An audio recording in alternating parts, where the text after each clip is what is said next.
gestual, no verbal.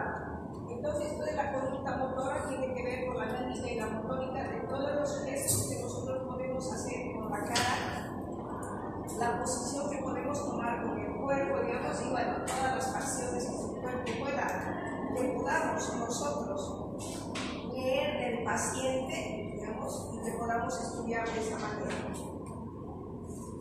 La mímica y la motórica son consideradas signos de la comunicación no verbal.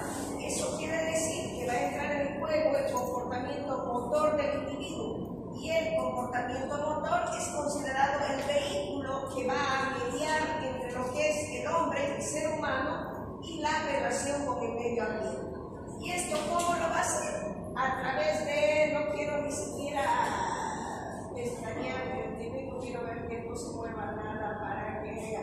¿Y esto cómo lo va a hacer? A través, digamos, de las actitudes, de la actitud que nosotros tengamos, de los movimientos, de nuestros gestos, digamos, y de la mímica, porque la mímica es todo lo que ustedes hacen de aquí para arriba, ¿me entienden? Porque uno puede leer, digamos, a una persona, ver cómo está con la mirada, con los gestos, con la información de los labios, con si se mueve un labio, digamos, con si tantas cosas que uno puede ver en el ser humano.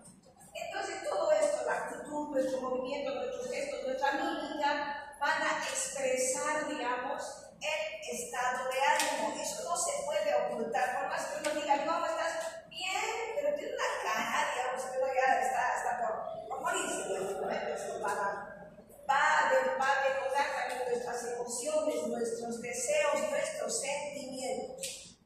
Entonces, la mímica y la motórica van a resultar, o sea, por lo que todo esto va a resultar difícil considerar, digamos, al componente motor de la mímica aislado. Eso quiere decir que la mímica y la motórica están, digamos, entrelazadas con el componente emocional.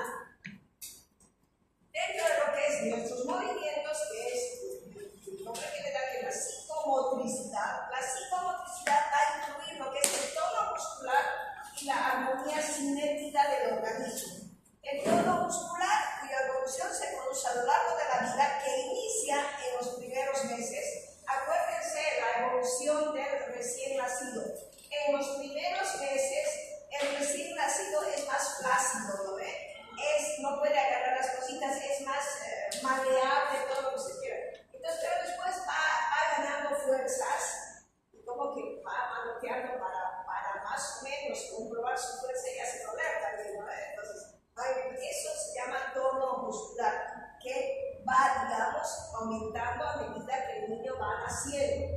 Y la armonía cinética, esta nos va a permitir el encadenamiento de cada uno de los movimientos gestuales o motores en el tiempo y en el espacio. ¿Qué quiere decir? Que va a poner en relación nuestros gestos con nuestro estado de ánimo y con el medio ambiente. Entonces va a ser lo que hace. Todo esto es normal, no se vayan a olvidar. Normal. Desde el punto de vista de que yo hago mis manos, manejo así, etc. Todo eso es para tratar de explicar lo que hace la mímica y la motórica. No se vayan a olvidar eso. Entonces, la expresión motora, gestual y mímica va a responder, digamos, al lenguaje de comunicación no verbal, a través del cual el ser humano va a expresar sus emociones que no lo dice textualmente. ¿Sí? Van a haber muchos canales de comunicación. No solo son los gestos, los movimientos corporales, la expresión facial, la conducta de los ojos, la postura que asumimos, digamos, son muchas cosas que nos van a dar, digamos, a conocer cómo está el ser humano. Uno puede decir, ya ve, que algunas veces les ha venido a decir el docente cuando está en práctica, si está cansado puede retirarse, cuando uno está bien se va a ir. Como que no quiere estar en clase, ¿sí o no? Se les dice, si está cansado vaya a hacer, porque uno va denotando todas esas cosas, digamos. Uno denota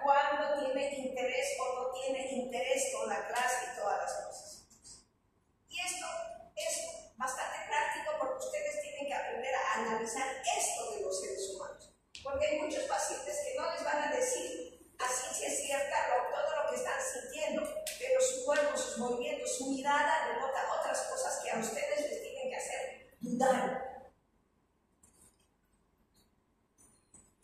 Entonces, la mímica y la motórica, que tienen que ver con el lenguaje no verbal, este lenguaje va a jugar un papel muy importante, digamos, en lo que es las relaciones humanas. Podemos decir que es el código de comunicación en el que las señales que son transmitidas van a poseer un carácter bastante específico. Estas van a reflejar nuestras emociones, que tal vez no las estamos guardando. Otras van a dar a conocer los rasgos de personalidad y los rasgos psicopatológicos de la persona. Creo que la hojita está por acá adelante, venga para anotarse, por favor. Entonces vamos a ver. Entonces la mímica y la motórica tienen mucha relación con la psicopatología. Por eso es que nosotros estudiamos la relación entre lo que es la psicomotricidad, de los movimientos, con la psicopatología. Y esta relación va a ir en dos dimensiones fundamentales, en lo que es la expresividad o comunicabilidad y en lo que es la configuración estructural del movimiento. Las anomalías en una u otra, tanto en la expresividad o en la configuración del movimiento, nos van a dar los trastornos de la psicomotricidad.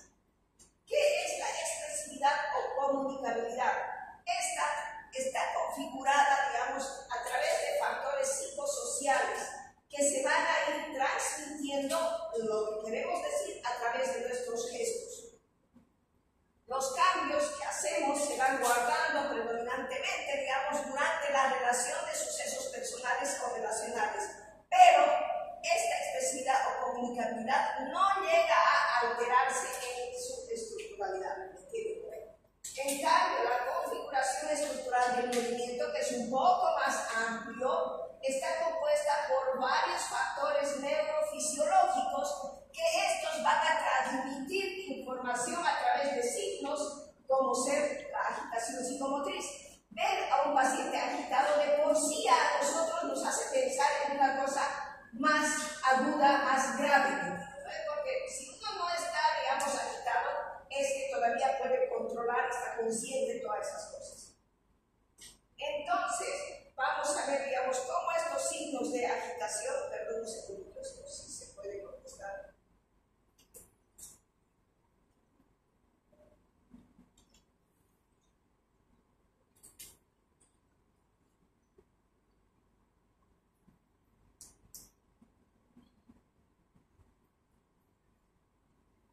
Entonces, esto se va a transmitir a través de signos, digamos, como ser la agitación psicomotriz. Y la agitación psicomotriz, digamos, agitación e inquietud psicomotriz es lo más extremo, digamos, que podríamos nosotros ver dentro de un paciente cuando manotea, patea todo y no deja que nadie lo agarre. Y también puede demostrarse por temblor de los miembros. Cuando hay ansiedad, angustia, uno entonces empieza a temblar sin tener de Parkinson. Estos cambios van a producir, digamos, en el organismo dos efectos.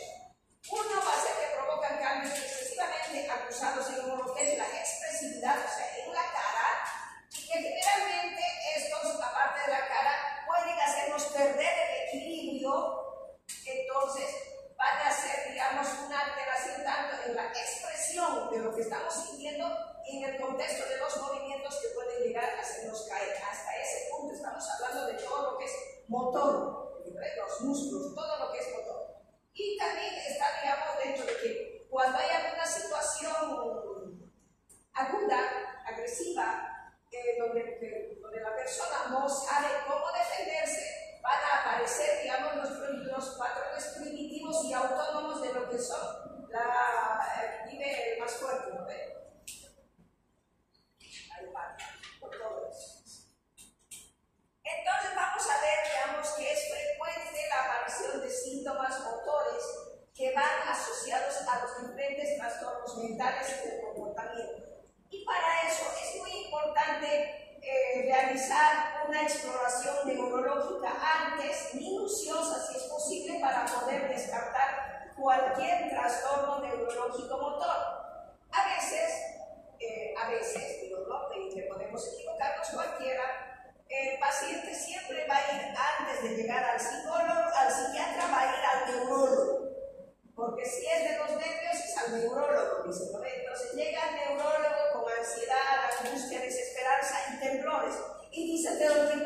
hablando, ya no sé qué me pasa, pero tiempo. El neurólogo, la valoración no concuerda con síntomas de Parkinson, pero inicia, digamos, con tratamiento para el Parkinson. No recuerda, si quieres ir un poquito más allá, debería descartar primero ansiedad, para ver, digamos, pero nos pasa. Entonces, para eso nosotros debemos hacer una evaluación de las alteraciones psicomotoras propiamente dichas y obviamente debemos recoger datos sobre 3 aspectos que son muy importantes. Cuando ustedes valoren a un paciente, siempre véanlo a la cara. Vean, escuchen y analicen cómo habla y cómo se mueve. La expresión facial, la cara, nos va a decir muchas cosas. Y ustedes saben que algunas personas, no solo los pacientes, no nos miran a los ojos cuando estamos hablando con ellos. En una entrevista, la expresión facial es el elemento por el que nos van a transmitir muchas dimensiones vivenciales. Vamos a ver, digamos, un poco acá cómo está su afecto, su empatía, la seguridad que tiene el paciente. Este es un método objetivo por el cual hacemos nosotros la evaluación y va a destacar, digamos, una parte muy importante, lo que es la codificación de la actividad facial y la monitorización electromiográfica. Especialmente esto vamos a ver en pacientes depresivos. El depresivo nos va a decir que está bien, va a intentar arreglar algunas cosas, pero su cara nos va a decir otra cosa. Las características del habla. De por sí, el lenguaje verbal nos va a dar mucha información acerca de cómo está en su actividad psicomotora el paciente. En la entrevista, en la clínica, cuando nosotros estemos viendo esto, vamos a analizar parámetros de lo que es el lenguaje verbal del paciente. Vamos a ver el volumen, o sea, la calidad, el ritmo, la velocidad del habla.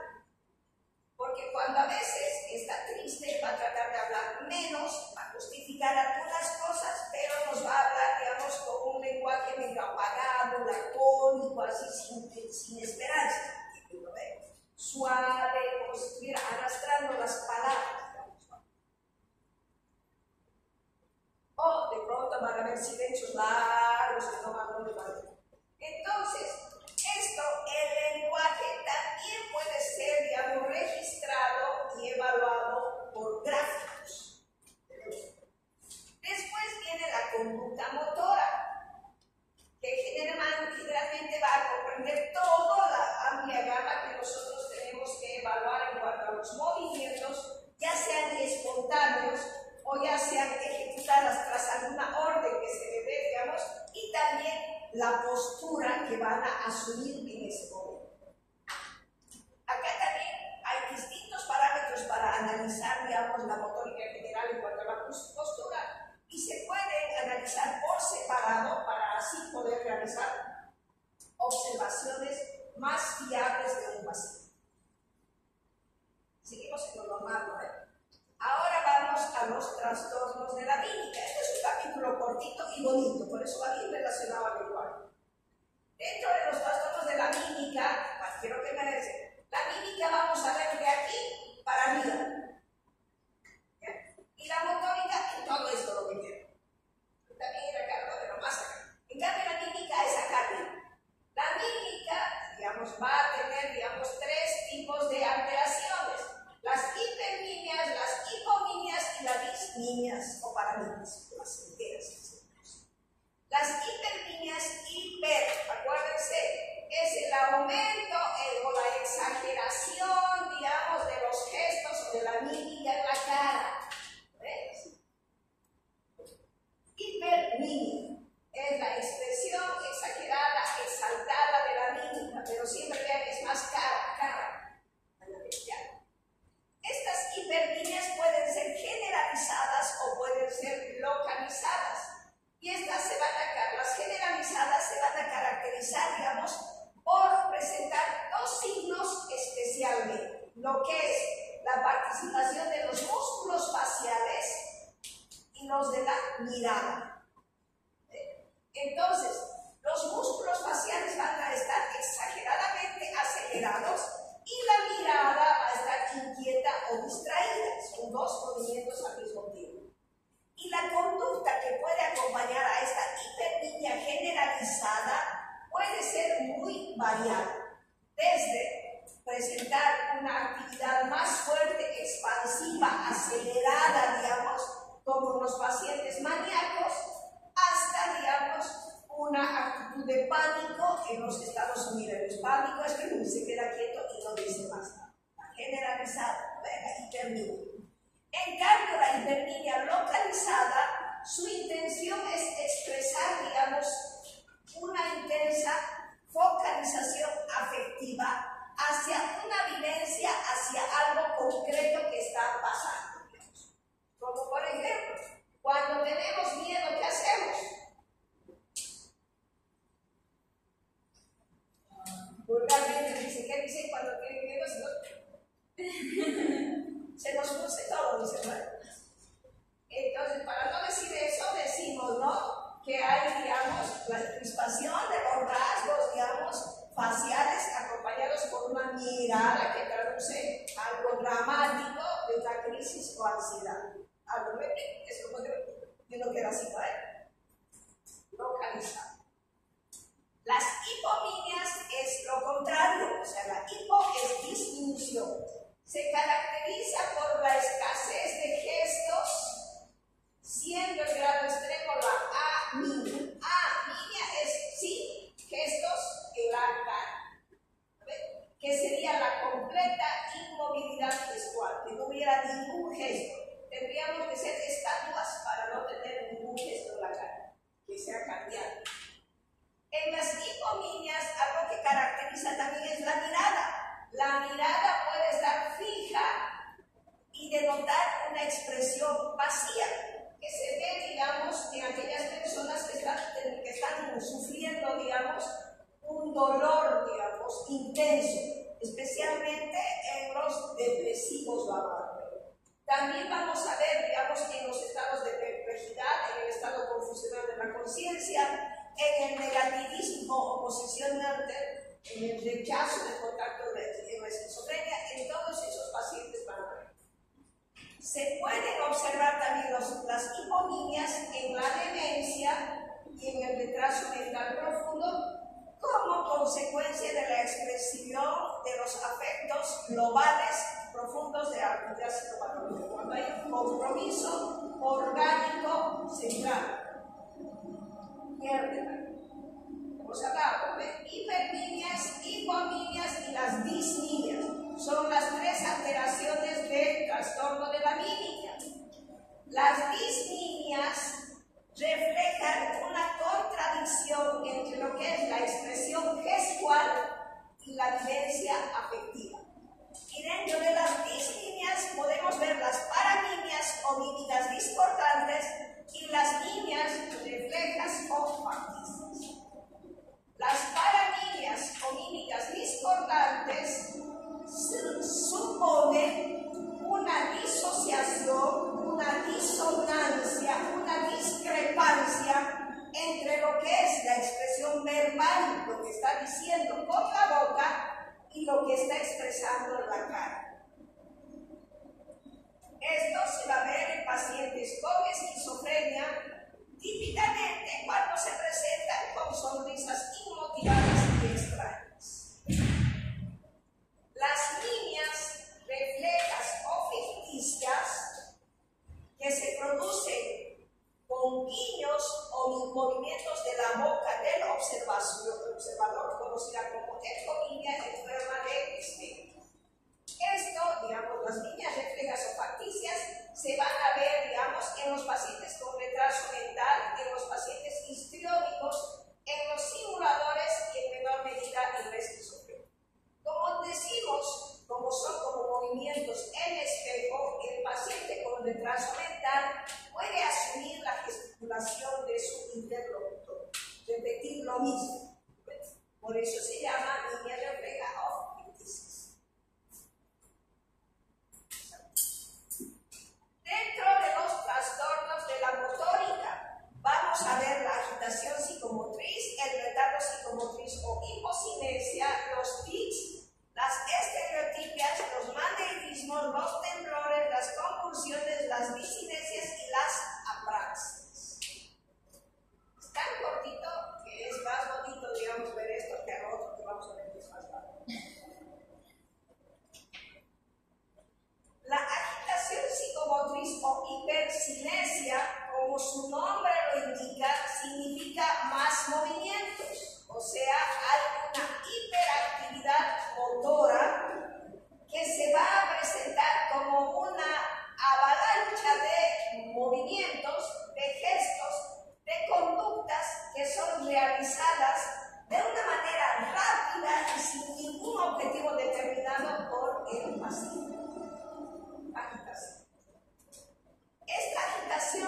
psicomotriz se puede acompañar de hiperactividad mental, de pensamiento ideofugal, de atención lábil moderada a grave y de confusión de la conciencia.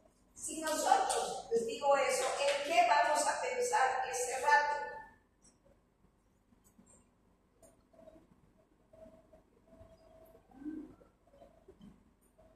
Hiperactividad mental. Hemos llevado niños todavía. Tampoco. Y ha habido una pregunta por ahí, decía que tiene problemas de sueño desde hace 2 semanas. Y les decía, hiperactividad, ¿qué había? ¿Igual?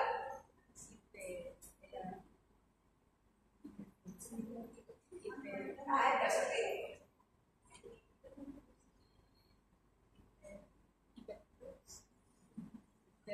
te no era depresión, pero tenía depresión. Tuvo depresión. Sí, aquí está esa hiperactividad que se presenta en los trastornos bipolares. Uso una palabrita, un término.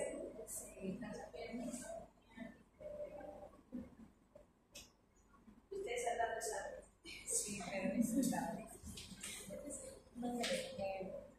creo que había ansiedad como respuesta, porque hemos trastornos de la afectividad, ¿no? ¿Qué más había?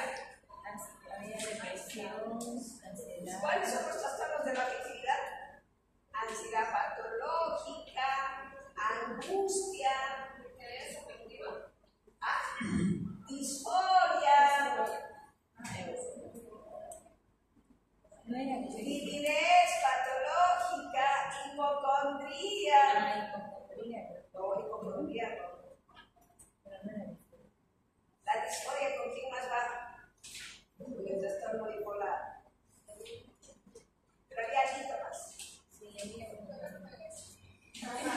Había bromas. Entonces vamos pensando que esto se va a presentar en pacientes con trastorno bipolar. Esta agitación psicomotriz puede deber a 3 causas. 1, a factores exógenos externos, a factores orgánicos cerebrales y a factores endógenos internos. Dentro de los factores exógenos vamos a estudiar aquellas situaciones de tensión externa que vive el paciente, que pueden ser reales o imaginarios, pero también la intoxicación por ciertas sustancias o fármacos o la consecuencia puede llevar también a agitación psicomotriz, especialmente la intoxicación por consumo y dependencia de drogas. Externo.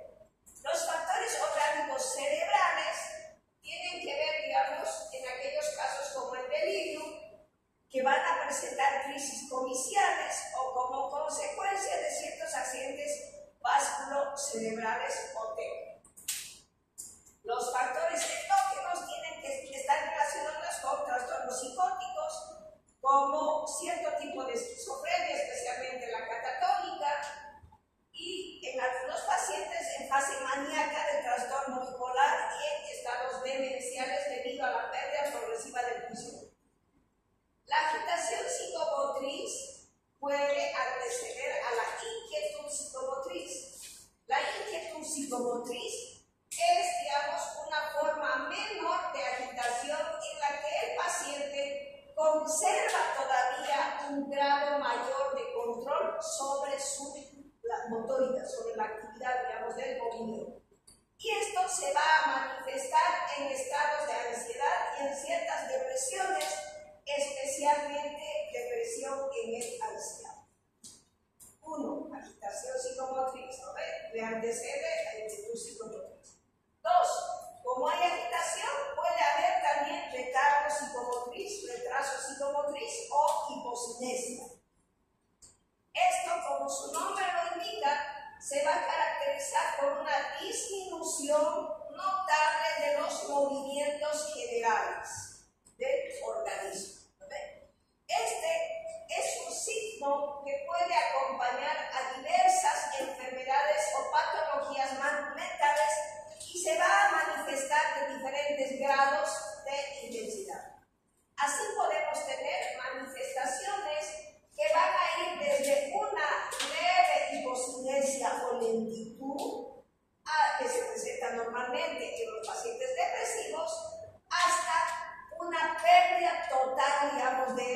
movimientos, que sería la asinesia.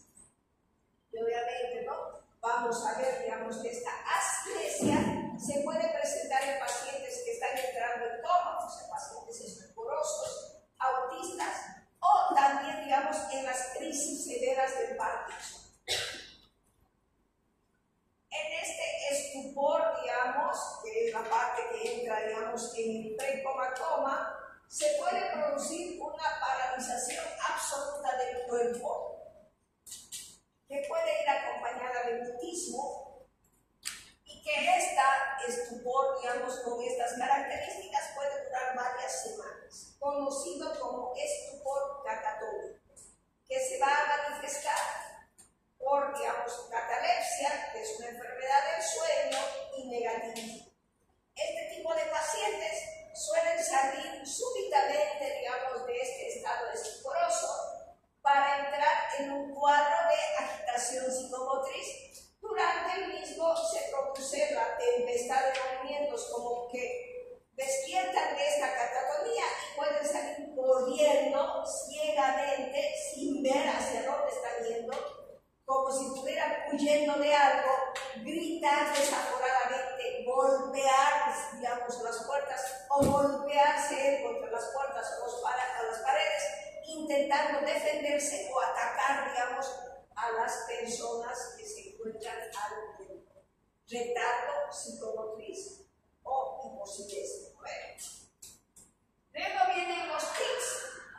Los tics tienen una característica muy especial.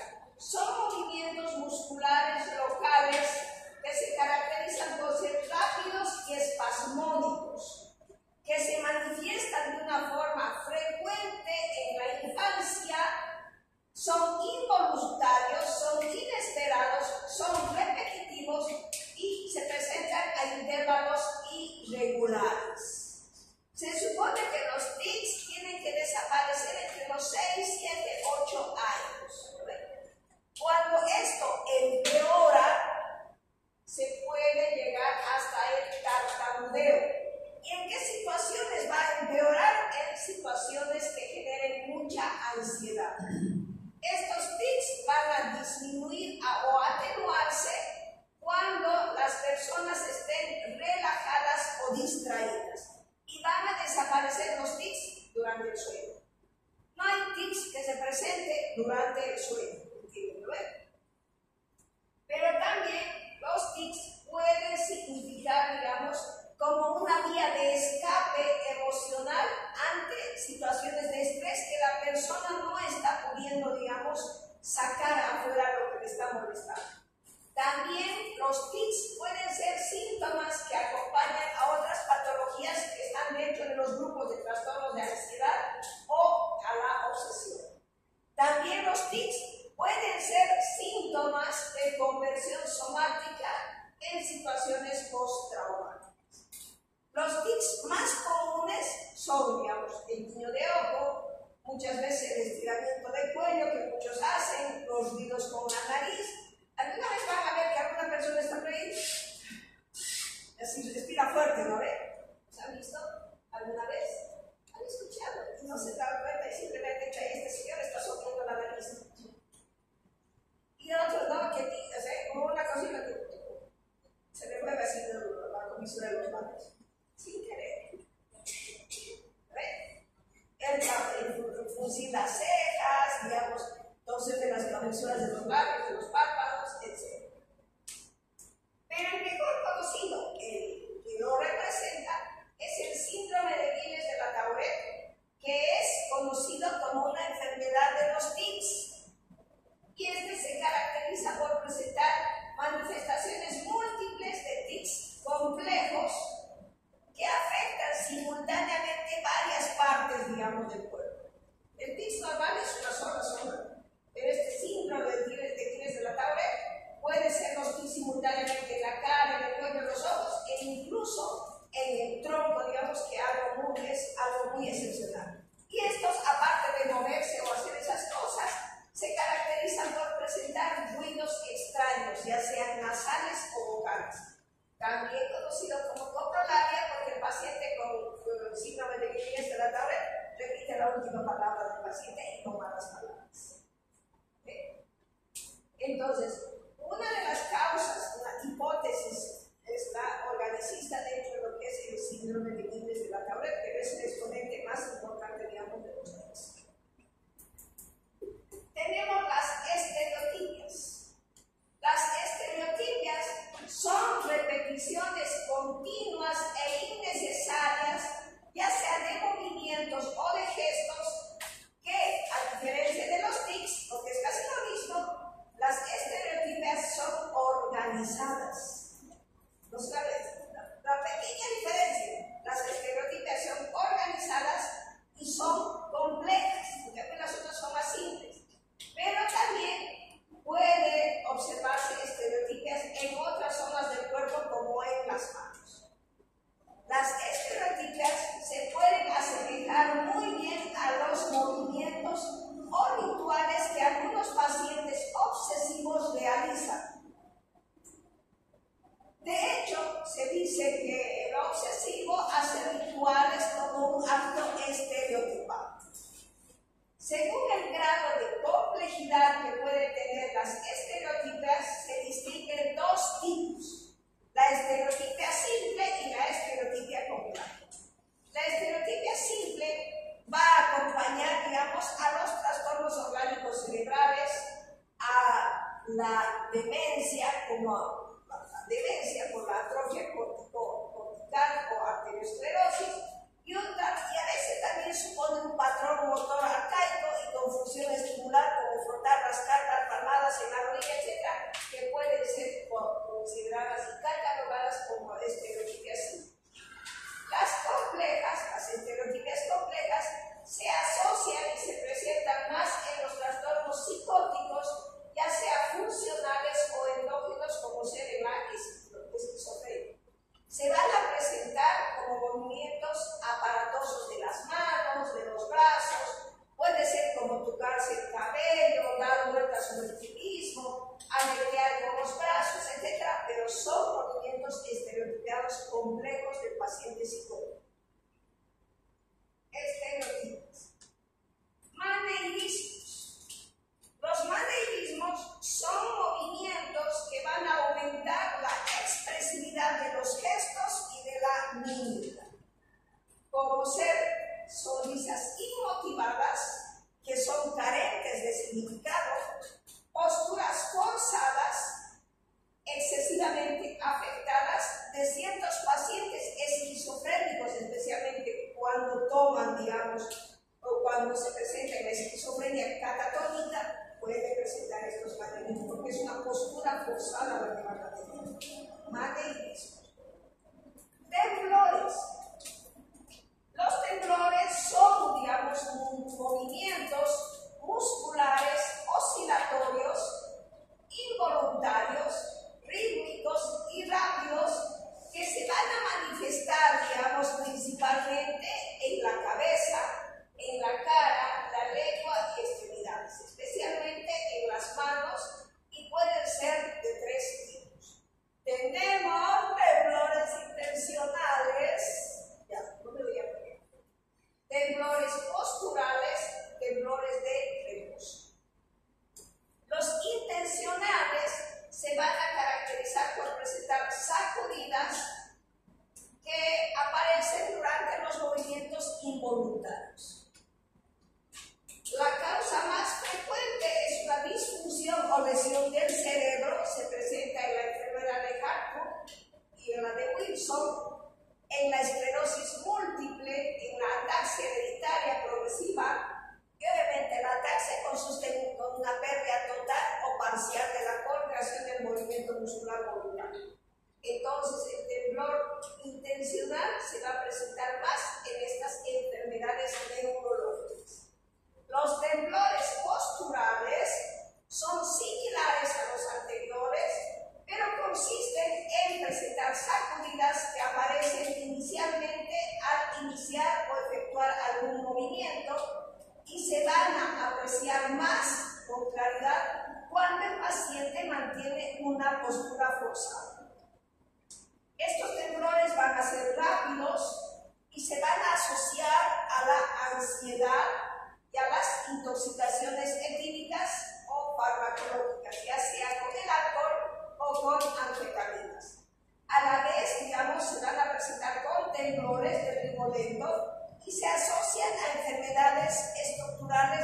sistema nervioso central, como la neurosífilis o la enfermedad de Wilson, que es la del riñón. ¿Se acuerdan? Por ahí arriba de medicina interna.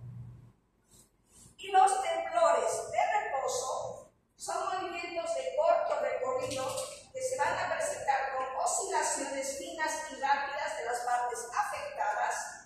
Generalmente se van a acompañar de rigidez muscular, de asinesia, pérdida de movimiento o hipocinesia, y van a desaparecer, digamos, de acuerdo a la voluntad o cuando el individuo inicia una actividad.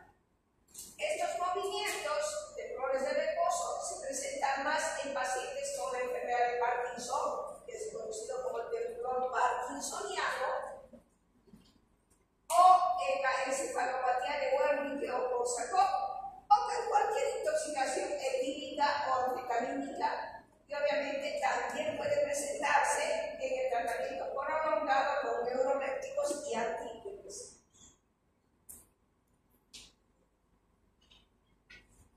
Las convulsiones son movimientos musculares en forma de contracciones violentas, incontrolables, de la musculatura voluntaria que se va a manifestar en uno o varios grupos musculares. Ya puede ser de forma generalizada en todo el cuerpo. Estas convulsiones aparecen en la epilepsia y en ciertas enfermedades asociadas a cuadros tóxicos o infecciosos que afectan el cerebro. El ejemplo prototipo de las convulsiones son las crisis convulsivas generalizadas de la epilepsia conocida como grado par. Y en la epilepsia nosotros tenemos la fase tónica, la fase convulsiva o clónica, la fase de recuperación, con estas tres. En la fase tónica, ustedes saben, la convulsión se inicia con una contracción brusca, dice el paciente, con una instauración de apnea, se agarra duro, pérdida de la conciencia, y luego aparece la contracción, digamos, de los músculos anatomistas de la cabeza, extremidades, etc.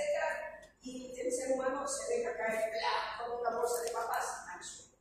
Ya en el suelo viene la fase convulsiva o crónica, se mantiene el apnea y se inician los movimientos convulsivos involuntarios, rítmicos, irregulares, que empiezan en los brazos, piernas y en los músculos periocular y rápidamente se generaliza a todo el cuerpo. Esto puede desaparecer al cabo de 20 a 30 segundos, no dura más la convulsión, pero sí es peligrosa provocar simultáneamente lesiones o traumatismos por las caídas o por la mordedura de la lengua que se pone. En la fase de recuperación, el paciente se recupera, va recuperando paulatinamente el ritmo respiratorio y como consecuencia, pues también de la hipotonía generalizada, se va a producir un vacío vesical. Puede llegar a la catarsis y a la diuresis dentro de lo que es, digamos, la crisis convulsiva y la recuperación, ¿verdad? Y esta fase de recuperación puede durar de 20 a 30 minutos. Yo quiero ver. Dentro de la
observar movimientos convulsivos que nos va a resultar difícil de diferenciar, digamos, porque los patrones de respuesta son muy parecidos con las pseudoconvulsiones o convulsiones psicóticas. ¿Cómo podemos diferenciar? Va a haber una ausencia de patrón típico de la crisis epiléptica, o sea, no va a haber esa apnea anterior, digamos, no va a haber eso, y obviamente el ritmo, la regularidad de las contracciones. El paciente en la crisis de conversión histérica no se va a morder la lengua, ni se va a morder, digamos, la boca, ni va a tener incontinencia urinaria, ni se va a provocar ninguna lesión. La crisis de conversión histérica va a desencadenarse por vivencias o problemas afectivos y su duración es mayor que la crisis convulsiva. Pero nosotros vamos a ver que el registro del electroencefalograma va a ser normal. Las discinesias son movimientos involuntarios de la lengua, de la boca y de la cara. Tenemos dos tipos de discinesias, las agudas y las tardías. Las agudas consisten en una serie de contracciones de los músculos, ya sea de un solo lado o bilaterales de las extremidades superiores, del cuello y de la espalda. Estos músculos van a permanecer contraídos durante un tiempo aproximado de 30 segundos y pasado el minuto y medio aparece otra contracción, o sea, como pequeñas contracciones que van a ir apareciendo y obviamente son dolorosas. Dentro de estos pueden provocar tortícolis. Acuérdense, alguien le ha dado tortícolis. No puedes dar la vuelta, tienes que dar la vuelta a todo el cuerpo, no puedes mover la cabeza. Espasmos de torsión y mandibulares. Esto se observa en algunos pacientes durante los primeros días de tratamiento con neuroléptico cuando tienen reacción alérgica. Las discinesias tardías son una serie de movimientos involuntarios y raros de la lengua, de la boca y la cara. Pueden presentar muecas, las muecas tipo que estuvieran masticando o frunciendo los labios. Estas discinesias tardías tienen un comienzo insidioso y se va a observar normalmente en pacientes que tienen un consumo crónico de neurolépticos y en pacientes con trastorno orgánico cerebral. Las apraxias son la dificultad para llevar a cabo algunas actividades propositivas que exigen que el ser humano tenga secuencia y coordinación, digamos, en la serie de movimientos que va a realizar. Un ejemplo, escribir, abrocharse los botones, vestirse, abrocharse la camisa, algo que no van a poder hacer. En otras palabras, la apraxia es la dificultad para realizar actividades que requieren cierto nivel de complejidad, como amarrarse los zapatos, como los niños pequeñitos, a medida que van creciendo van mejorando su vestimenta, no se pueden amarrar los zapatos, pero intentan hacerlo, ¿verdad? Lo mismo. En niños, la apraxia se llama dispraxia evolutiva, que se caracteriza por la existencia de perturbaciones notables en la organización del esquema corporal y en la representación temporoespacial. Estos niños van a tener una mayor afectación de la actividad motora que del lenguaje y pueden presentar una seria dificultad para realizar tareas habituales, digamos, que requieran secuencia, ritmo o actividades gráficas complejas como imitar gestos o nombrar partes del cuerpo o realizar operaciones espaciales o lógicas. Y con eso terminamos. Ahora que se abrinde que se abrinde ahora.